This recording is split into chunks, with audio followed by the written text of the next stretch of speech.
Ketegangan antara India dan Pakistan semakin meningkat dengan serangan rudal dan untuk unjuk kekuatan militer dari kedua negara. Militer Pakistan menyatakan serangan India setidaknya menewaskan 26 warga sipil, termasuk perempuan dan anak-anak, serta puluhan lainnya terluka.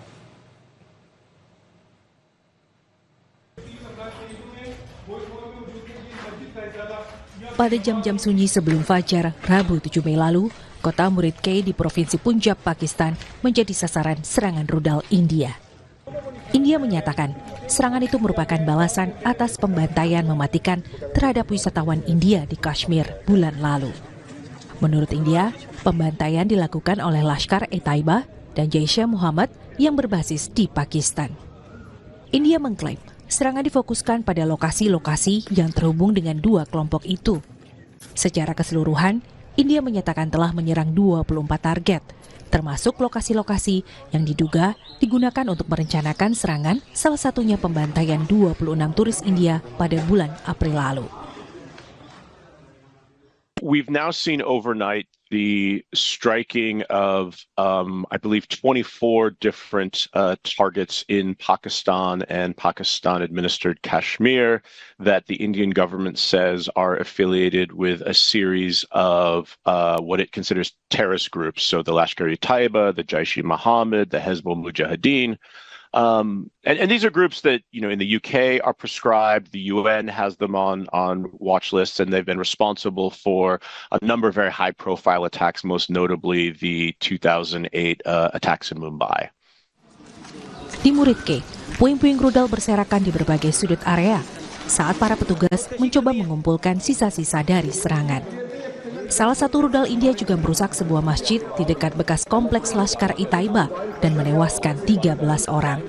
Serangan lainnya menghantam sebuah madrasah di Bahawalpur yang dulunya terkait dengan kelompok Jaish-e-Mohammed.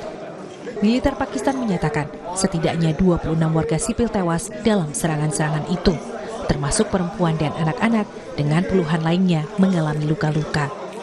Tidak hanya kerusakan infrastruktur, dampak kemanusiaan dari serangan itu sangat dirasakan.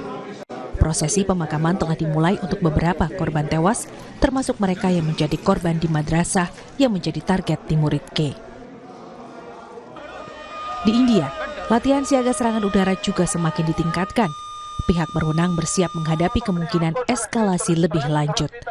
Pelajar dan warga sipil kini turut ambil bagian dalam latihan tanggap darurat. Ketakutan bukan hanya pada aksi balasan, tetapi juga potensi serangan bisa berkembang menjadi konflik berskala penuh antara dua negara bertetangga yang memiliki senjata nuklir.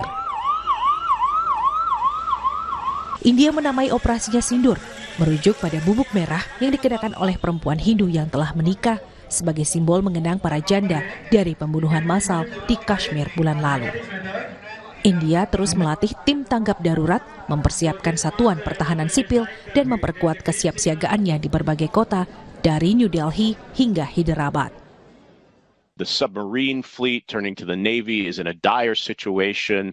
They've been under their target, a number of boats for decades. And again, the ones that they are acquiring are slow in coming, and they're beset by delays. So you end up in a situation where, although on paper India seems to have more money spent on military modernization, that Pakistan might actually be moving ahead slightly quicker than India actually is.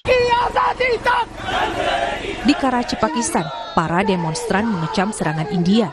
Pakistan telah menutup perbatasannya dengan India dan mengusir para diplomat.